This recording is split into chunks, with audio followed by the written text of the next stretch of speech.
You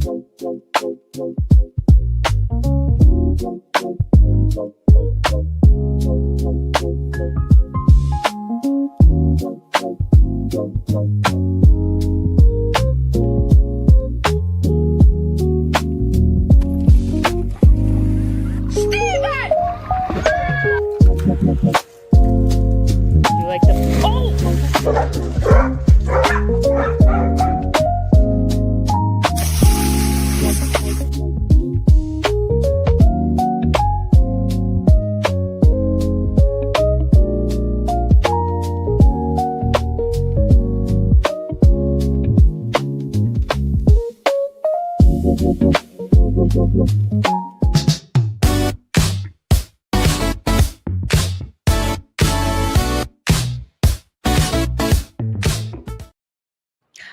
Welcome.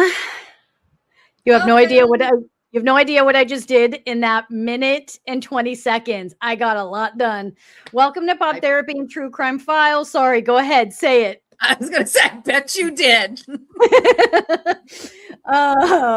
Where pop culture, intuition, and true crime collide. My name is Miriam. I'm a psychic medium. And we decode the drama with depth. And my name is Denise, and I am also a psychic medium. All right. So tonight we've got, after this, the hot take. And it's a hot one. We are doing a discussion on two cult documentaries that are pretty crazy. Bring Me the Beauties and Trust Me, the False Prophet. Both expose the dark psychology behind charismatic control, emotional manipulation, and the desperate human need to belong. Oh my God, that's really sad. I got really excited. And then when I read that, I was like, that's really sad. These stories are disturbing because they show just how easily trust can be twisted into, hold on, menopause fan off. These stories are disturbing because they can show just how easily trust can be twisted into power and how difficult it is for people to escape once fear, loyalty, and identity are all wrapped up together. These are not just stories about cult leaders. They are stories about the very human vulnerabilities that make cults possible. Plus, what are you watching and why? Also, Bring Me the Beauties. If you guys are in Behind the Hauntings, you know, I've already talked about it. That is an actual walk-in. If you've never seen what an actual human who is a alien walk-in looks like, Bring Me the Beauties, he is a real walk-in. They try to spin it and make it seem like, I mean, it's not really about him being a walk-in. They try to tell you that he's crazy, and he was crazy. But as an alien expert, if I don't offend the alien families, that is a walk-in. That's what fascinates me about that one. Okay, next. The Psychic Tea this Thursday. As always, it's our Pop Therapy Week here and on Patreon. Thursday night, 6 p.m. Pacific Standard Time. Denise and I will be live on Patreon for the Psychic Tea. Denise and I tap into the energy behind your burning questions, from celeb drama, pop culture mysteries, to the true crime cases you are most interested in. If you're curious about something closer to home, you're welcome to submit a personal question. Bring your questions in the chat in Patreon. Listen, this should work. Scan the QR code if you love us and you want more of us. Scan the QR code. One of our members said the QR code wasn't working. So if it's not, just let me know. It's Patreon. I have a banner here. Let's not be lazy, Miriam. I can do it. Here we go. That's where we are. Next up, got a lot to talk about. Cosmic Circle.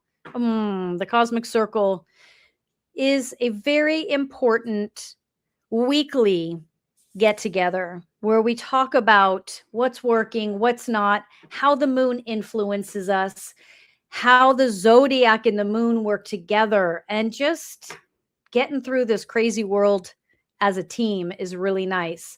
Here's a little clip of our most recent episode. I want to remind you that we are in Mercury retrograde. And what does that actually mean for you during this time frame? How are you feeling? Because we have a lot of energy this week with around the self, and what is that going to look like?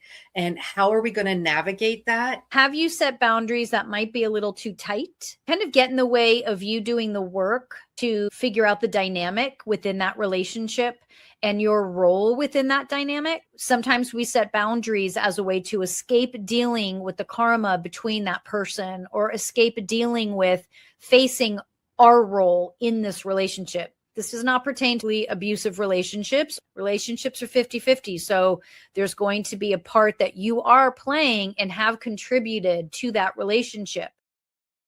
All right. Cosmic Circle every Sunday. It's a gentle space to breathe, realign, make sense of the swirl around you, and throw your questions at us. We love when you ask questions.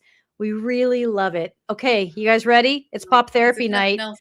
We like to talk. Can you tell we talk over each other all the time? I know. I'm sorry. I really try hard, but then I'm like, I'm going to forget what I was going to say. I talk over you all the time. What are you talking about? Just one apology for eternity. Okay. Seriously. Yeah, we're good. You guys should hear our voice messages. Oh my God. Our voice messages, like, because it's so much easier to voice text than text. So it's just like, blah, blah, blah. But also, to be fair, it's when we're voice texting about work, it's very hard to go back and go, what are we doing? What did we say? I know I need to get better at not doing that. That's my bad. Tonight we've got, right, because it's fast and it's easy, but it really, then I'm like, today, what time are we recording? You're like, nobody knows. Opal's in the back. Opal's right here. She's like, I know. She said 4:00. Opal's like, I got it. I was set up, I don't know, at like noon. No, I'm just kidding. I know. You guys, some of you may not know who we're about to talk about, but as Denise says, it's just for fun, and it's pop therapy. The whole reason why we do pop therapy is to try to have a little bit of fun, getting away from the darkness of the paranormal and the true crime. And can we laugh a little? Well, let's give it a shot. Mel Brooks, anyone know who he is? Well, you're about to find out. He's 100 years old. So that's why we're talking about him. All of a sudden, our viewing numbers just drop. Boom, boom, boom, boom. They're like, who the hell is this? Yeah, listen, right. He's turning 100. Happy birthday. Someone turning 100. Come on. He was born in 1926. His show of shows, Brooks met Carl Reiner. We all know who the late Carl Reiner is. They remained lifelong friends, and with whom he created the 2,000-Year-Old Man sketches. That's a show, 2,000-Year-Old Man sketches. Reiner would support Brooks' show with questions about what was Jesus like. Well, that's a loaded one. Anyway, Brooks went on to make classic comedies like The Producers, Blazing Saddles, Young Frankenstein, High Anxiety. If by the time I get through this, he'll be like, he'll be 101. I'm going to say something else, but that's better. Anyway, the cute thing about Brooks is that when he was asked, like, what did he love about his life? And he said the happiest part of his life was not winning the Academy Awards, was not marrying Anne Bancroft. It was his childhood from about 4, 5 to 9. It was the most exciting, happiest, joyous life that anyone could experience. How sweet is that? And they asked him what happened at 9. He said, I don't know. I just did homework. I've always been proud to say that I make people laugh for a living. Isn't that sweet? I love that. And if you look at that picture, I mean, he still looks pretty good, for 100 years old. I know that picture isn't that current, but it's also not that old. And, I'm like, if I could look that good when I'm 100, I'll be all right. I mean, gosh. Can we I can't even imagine 100 because 50, I'm 53 now. Also, can I tell you, as soon as you hit 50, every year you age fast, basically from 20, I would say, to 45, you kind of look the same. I mean, you're a little bit more mature and stuff, but like my generation and younger, they all tend to look younger than, say, our parents' generation. No offense, Mom. And so it's like all of a sudden, though, 50, you're like, I can do 50. And then you realize every year you age, like you look a lot older every year after 50. So 100, Mamma Mia. I He know. looks Well, amazing for 100, with all that I being know. said. Well, and it's so funny because I was taught my brother's having his birthday this Wednesday, and I was like, I just can't wrap my head around how old my child is versus how old I Mm. am because Ah. I'm I was a young mom, and Mhm. so your kids, so my son is 40, and when I look at him, I think because when you turn 40, you can really remember that, right? Because Mhm. it really doesn't feel like it was that long ago. And Mhm. I'm like, how it did, like, and I jokingly have said this, but he probably doesn't think it's funny. I'm like, how are you the same age as I am? The math does not math for me, you know? And I'm That just is like, I funny. don't I just understand. snorted. So just wait till you get into your 60s.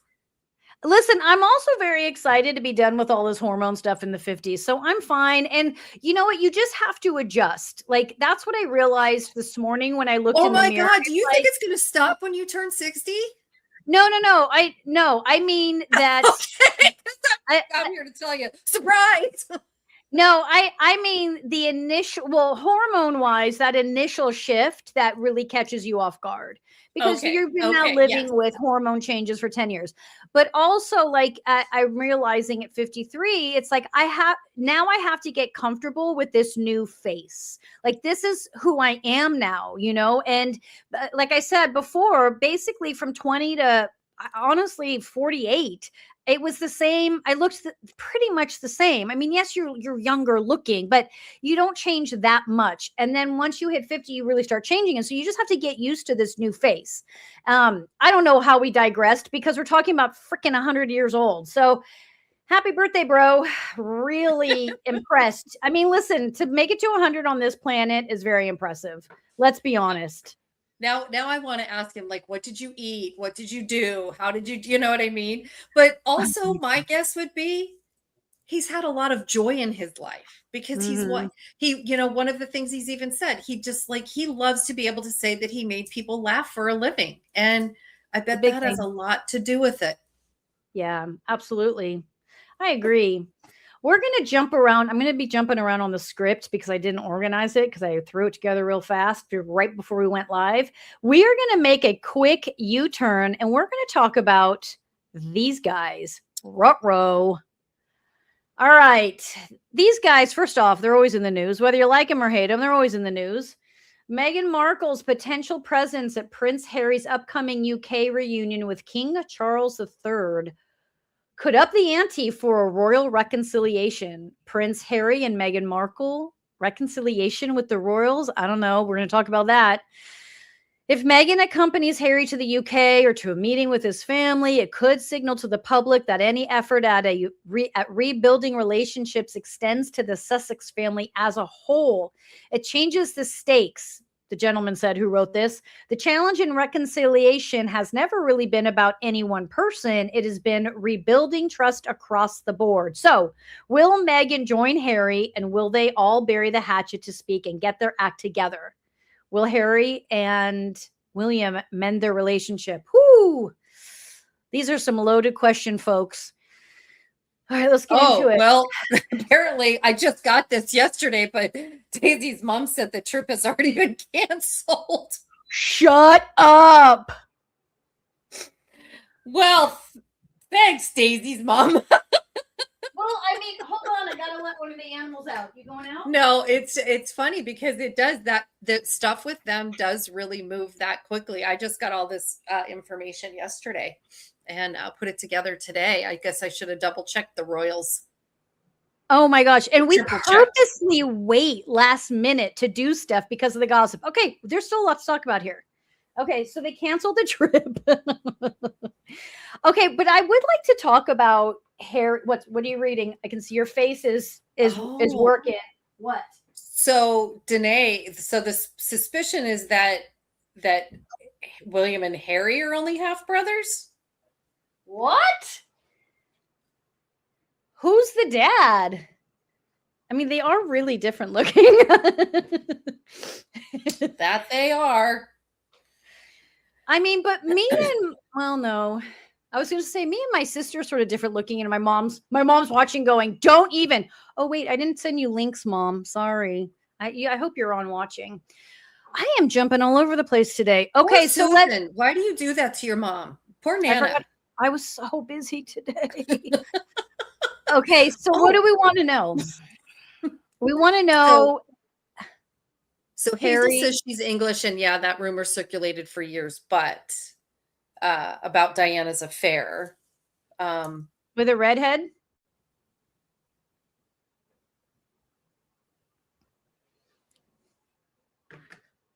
Oh, so Hazel's saying no, she doesn't think so, that the dates were looked into and Diana has Ginger on her side of the family.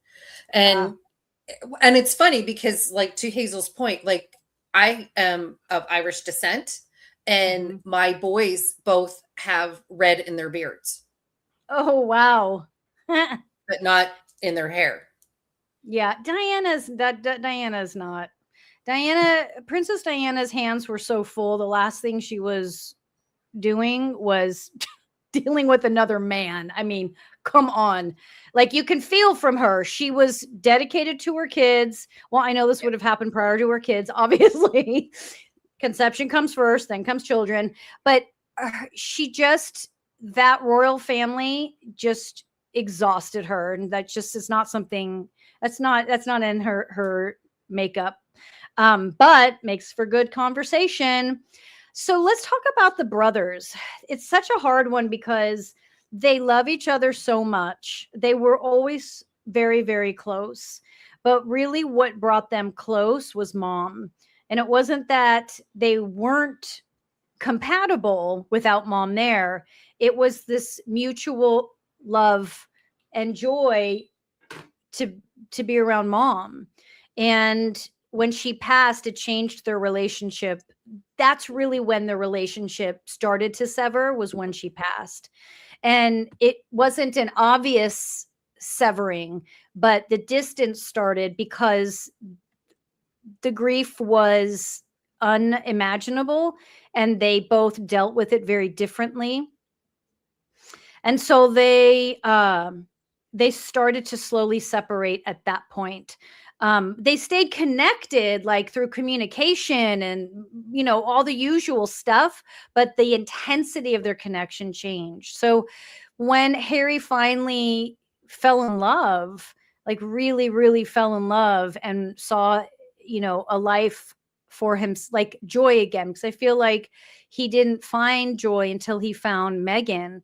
And and so, yeah, like when we fall in love, we don't see the partner clearly in the beginning, for sure. So, whether she was good, bad, or otherwise for him is really not relevant. He's happy, he was happy, Yeah. and he was willing to make happiness his priority. And I think that gets lost in all of this, because William doesn't see life that way. He sees life more from a conservative space of, you do what you have to do. You have rules, you have roles, you have responsibilities, and you follow in line. And Harry never wanted to fall in line, and he shouldn't have had to. So he's taking a more zigzag approach, but those two will reconcile, but I don't think that's coming up immediately by any means. And I feel like when that happens, it's going to happen very, very privately, very Hmm. much just the two of them, not their wives. And we won't find out till much later, which I think is the healthy approach to that. Yeah, I feel like probably what will be the catalyst for that is if something happens to their dad, Mm, mm, because their mother is gone. And so their dad is their only common denominator. And mhm. so, I mean, obviously he's been battling cancer for a while. So it would, you know, venture to see what would occur if he, takes a turn, not necessarily passes, but, takes a turn, that sort of thing, to where they can, maybe the three of them, very privately, like you said, no wives, have a conversation so that they can make amends. So you see Because that happening, possibly around when Charles starts to go downhill. mhm. Do you see that sticking though? Because I don't see that sticking. I see that. I agree. I see that happening, but I don't see that sticking, because William's going to be, he's going to be going over here, and I just don't see Yeah, them. so they will get in alignment for a while, Hmm. and then uh, William will have to step into his duties, and he takes them. Not that Harry doesn't take things seriously. I'm not saying that, but he takes it to the next level of serious. Well, Harry And puts his family first. right. And I'm And not saying William doesn't put his family first, but I don't know that he puts his family first. He puts his correct. duties first, you know? Correct. Right. And so because of that, that's really where the conflict, I think, between Harry and William has really occurred, Mhm. is they have different opinions about that. And Harry's not backing down from his, and William isn't backing down from Mhm. his. And, you know, we all have different paths in this life that we have to walk. And it's not saying either one of them is right or wrong. It's the way they have chosen to lead their life. And, Yeah, Harry is leading his with putting his family first, and William is leading by putting the Commonwealth first. yeah. And it's interesting, agreed, but also if you're able to stand even farther back, and really from a really strong intuitive lens, you know, Kate understood that going into that marriage. So it's not like Kate feels like she's second. Kate doesn't feel like she's not, she's not, it's not that. And I think that's part of the rift too, because Kate and William have a understanding, and that works for them. And it isn't that, Kate comes second. There's just this understanding of how the alignment, but from Harry's perspective, he's so much softer, and so really anti establishment to a big degree, that anything other than family first is just doesn't sit well with him. Hmm. Yeah. And then Hazel was saying William has changed a lot from his predecessor's way of prioritizing his family. And that is probably, and I would agree with that, because he is very different, Hmm. he does have his children around. He does, bring his wife. He's kind to his wife. He doesn't leave her, you know what I mean? And it's like, so I can absolutely see that, Hazel, to where, he has made a big difference. I mean, you know, when we were, was it the cosmic circle, I think we were doing, and I was talking about that, how we all have to look at things from a different perspective, and how we evolve Hmm. and grow as people, parents, things of that nature, so we can hopefully do better for the next generation. And William fell in love with Kate, and Kate fell in love with William. It wasn't an arranged marriage. It's a Mhm. genuine bond, a genuine love, a good relationship, a healthy relationship, as healthy as any relationship can be, and that's a huge difference too, to her point about him already being different, bringing the kids, changed a lot from his what she said Predecessors. there, changed love from, yes, because he did choose love, and then he incorporated that into his priorities, right? um um okay, what was that other question I was clicked on?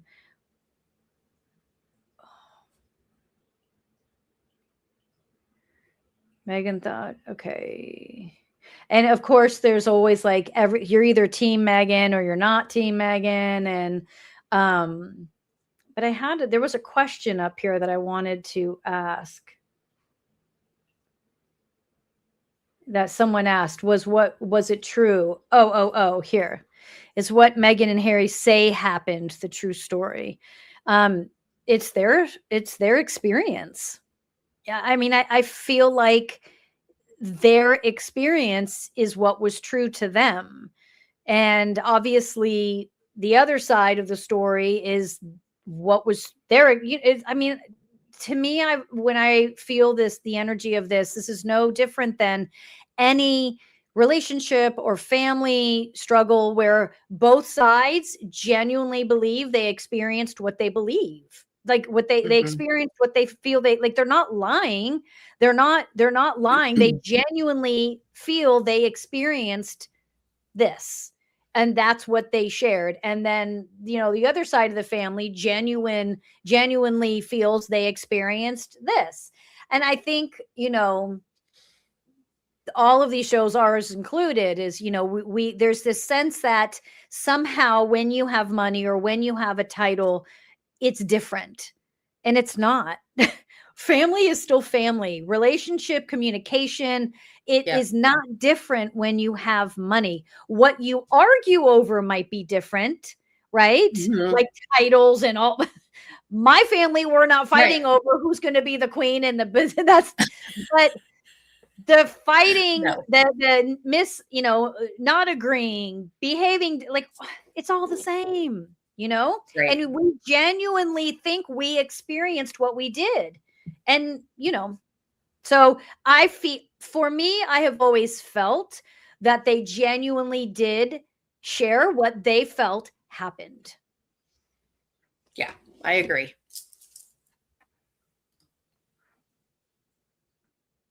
I'm looking through the comments.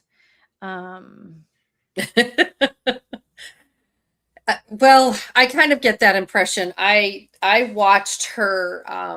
Which comment are you referencing? Oh, Hazel's enough royal staff thought that she was the B word. And I can kind of see that, because I watched her Netflix show called is it From Meghan with Love or something like that, or With Love Meghan or something like that. And to me, it was basically, a spin on Martha Stewart, only for millennials. And you can definitely tell she has an air about her. And it's interesting because that's not how she grew up. From all accounts, apparently she grew up very humble, almost poor, humble. Yes. And so to have this air about her is kind of interesting. I think too, though, what we have to remember, you guys, is, and I'm learning this too, so I'm not calling anyone out, but when was the last time we talked about a guy being an a-hole at his job or on set? Like, most male actors out there are a-holes, and it's never talked about. They're always celebrated just because. But when women are mean, I'm not saying she's allowed to be mean. I'm not saying she should be mean, but we will very quickly talk about women when they're mean, but we will not talk about men when they're mean. I don't think we've ever talked about a guy on here. He's either, unless they're being abusive, because men are allowed to be mean. They're expected to be to the point, and whatever words you want to use, they're allowed to be it, but women aren't. Again, she should not be behaving like that's messed up. Like, you don't behave like that. But the fact that we talk about that and we don't talk about men that do the exact same thing, just saying. Very fair point. Okay, I'm going to go crawl under my rock now. That's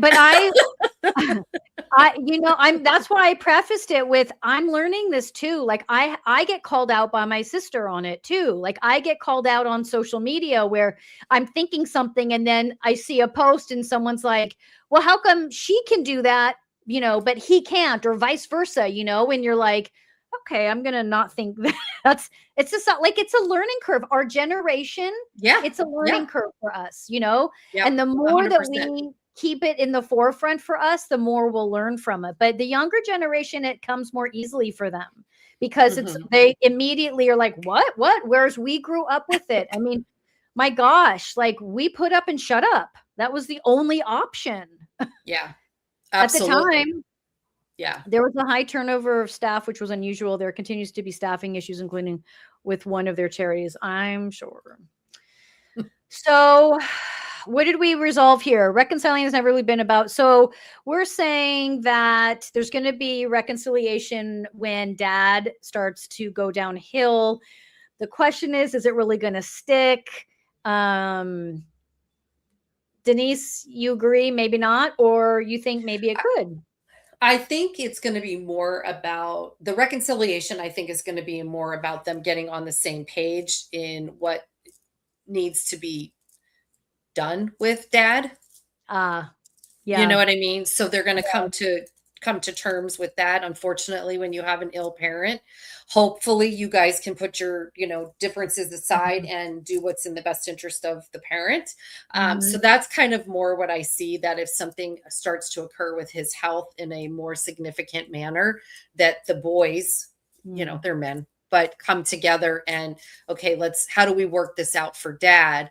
And I'm hoping, I'm kind of hoping through that process that that's where they really truly can start the olive branch with each other. That makes sense. I So like it.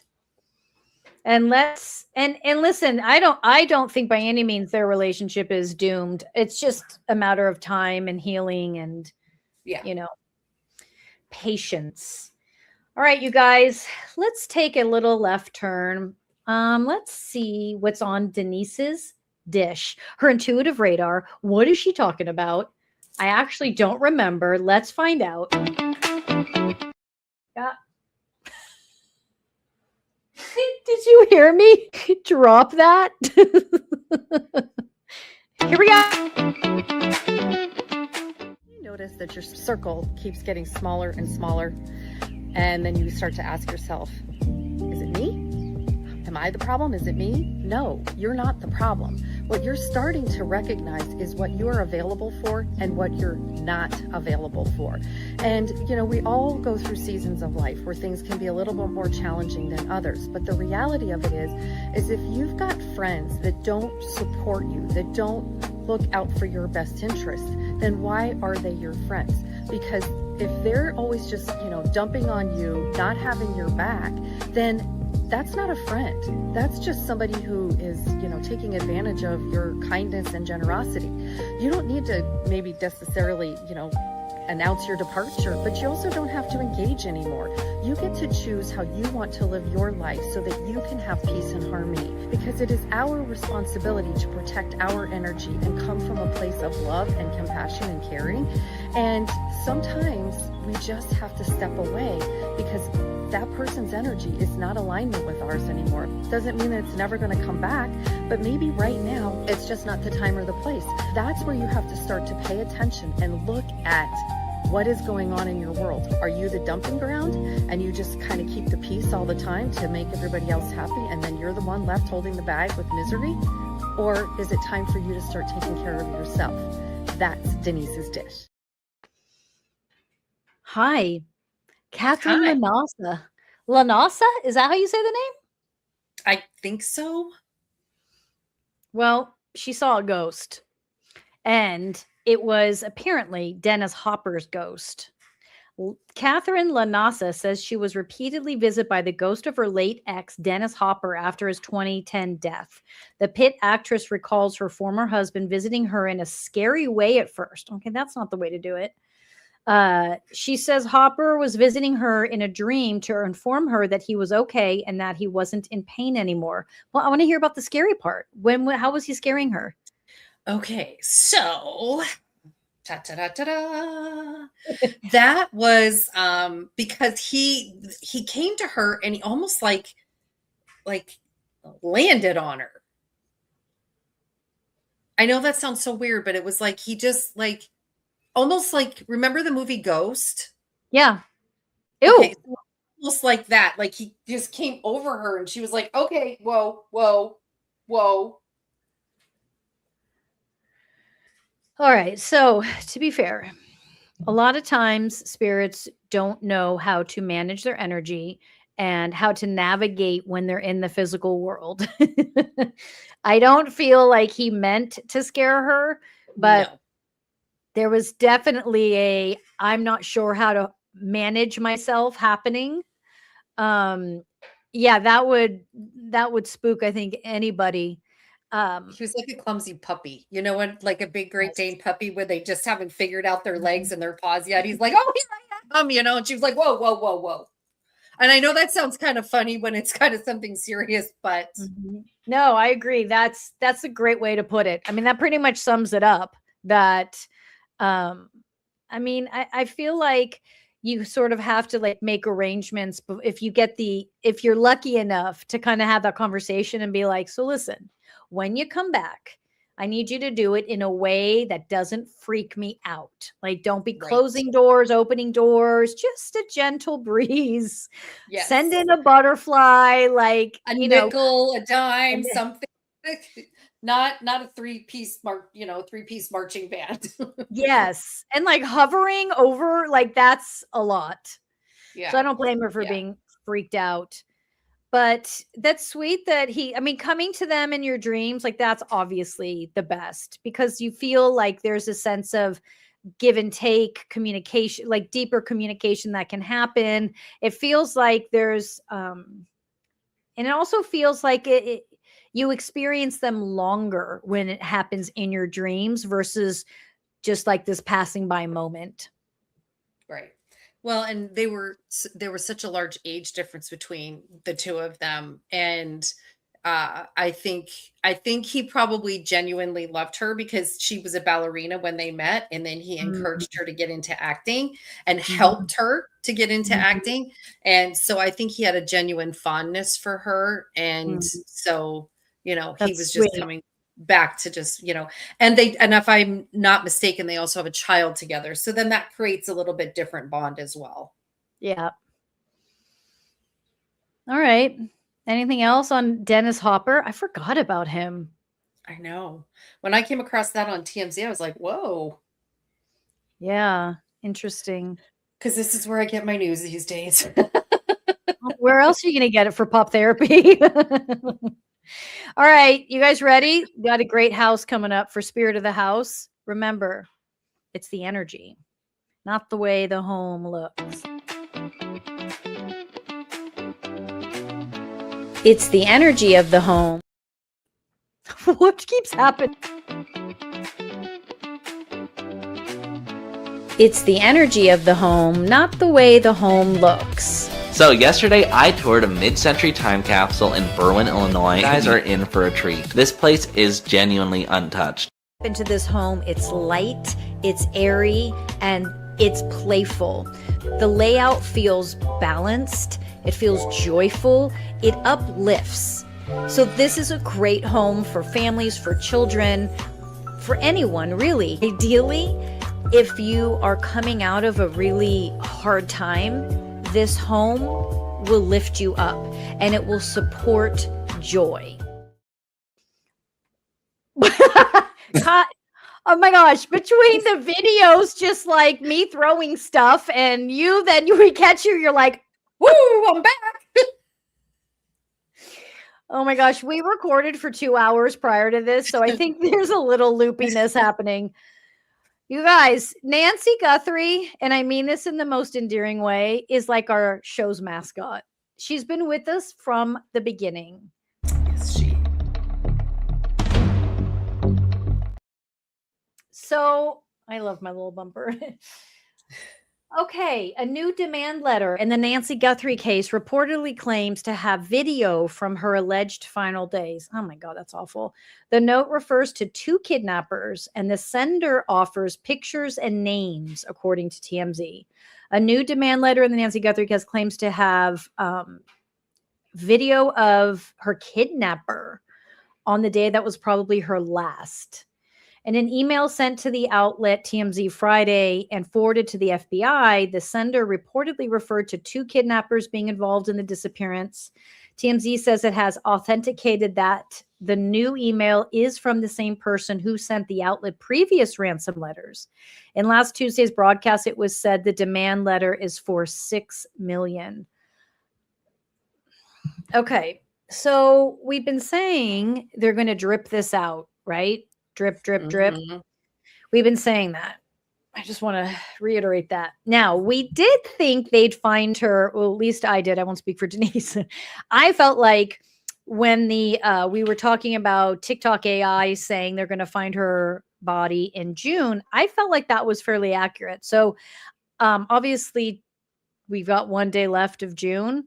But maybe it'll be in the beginning of July. Like it feels like they already have her body. It feels like they've known. They're just dripping this information out.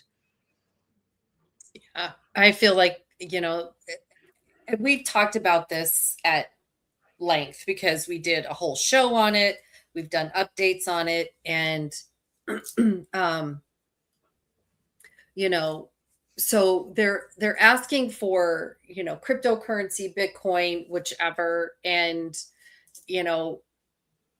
and so it's just getting very convoluted, but like we've talked, I feel like they have her. I feel like they've had her body for quite a while.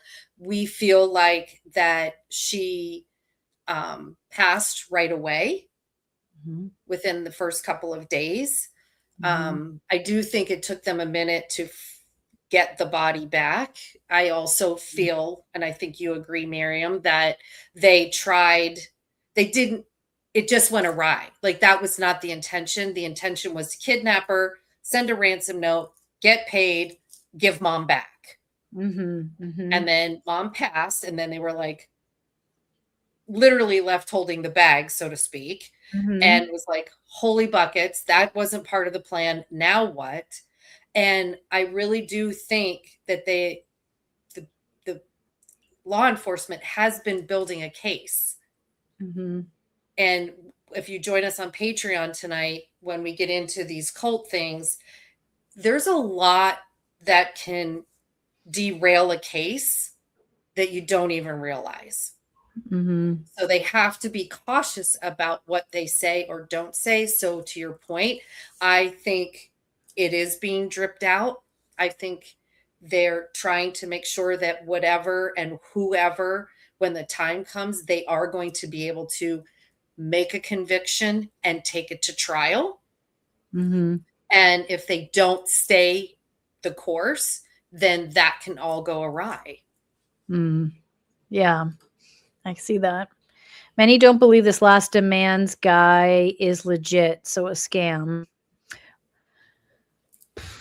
Here's what I feel. I feel like there's been 3 different, how do I say this? I'm feeling 3 different sources of communication, and one of them is real and the other 2 are not.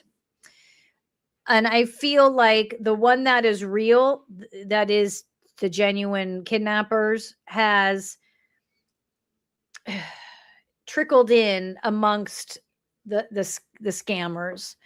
But I also feel like they know who the real one is versus the scammer.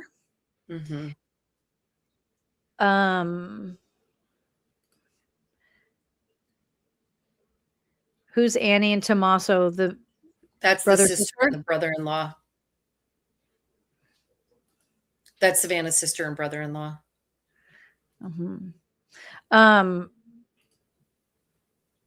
Yeah, same thing. Like I feel like and it makes sense why they've been trickling it out based off of what you said, that they have this information, they've been holding it. They're going to trickle it out, and then we just need to wait and see. I feel like that they know where her body is, and they either have it or they know. Yeah, I do feel that. And I think, and we've kind of talked about this, round and round. And, I think Savannah knows that they have her, but she can't act like she knows that they have her. So she's got to do what she needs to do to keep the the case safe Mm-hmm. to bring justice. So she's not doing these things to be deceptive, because she really truly is anguished by this whole process, Mm-hmm. and she's also anguished by the fact that she can't grieve yet the way she would Mm-hmm. like to, because she doesn't want this case to go awry either, and so it's a really, really sad state of affairs, because I mean, the biggest sadness through this whole process is that, they're not looking for a person. They are, but they're looking for a body now. They're not looking for a live individual. And, the fact that I think there was some commentary out there that she could only live maybe 3-4 days max without her medication. Mm-hmm. That right there tells you she's not around anymore. Mm-hmm. It's just frustrating when like it didn't have to go this way, Right.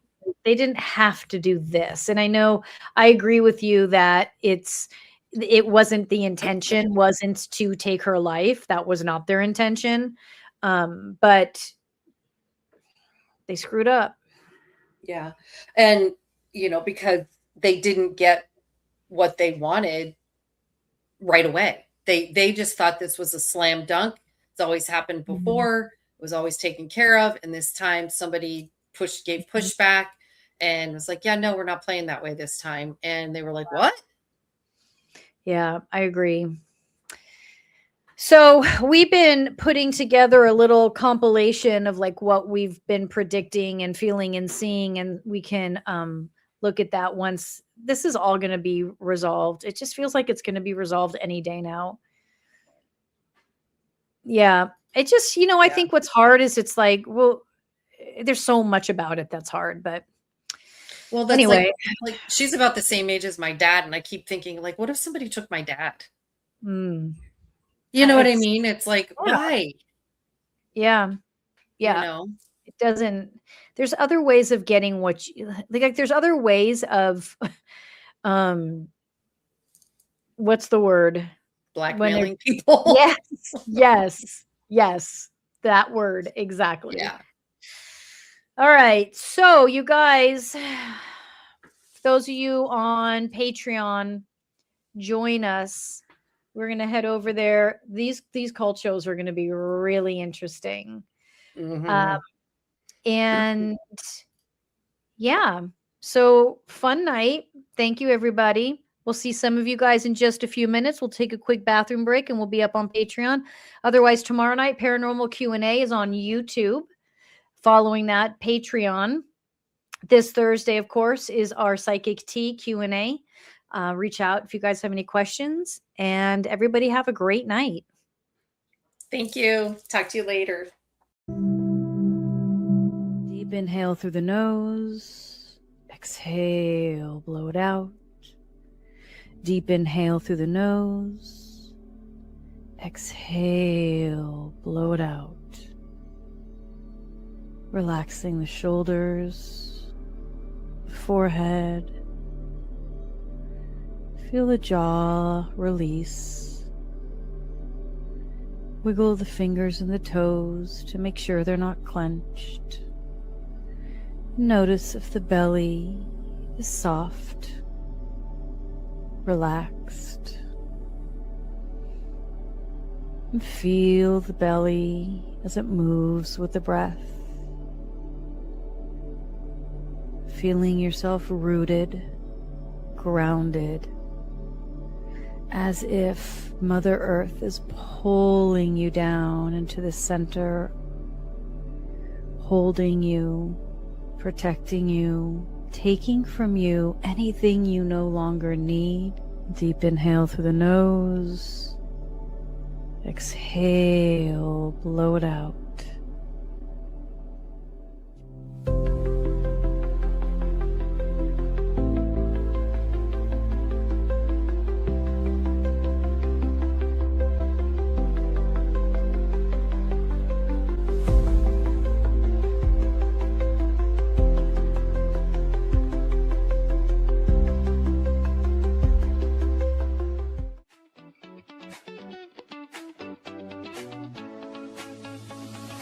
That's your pop therapy for today.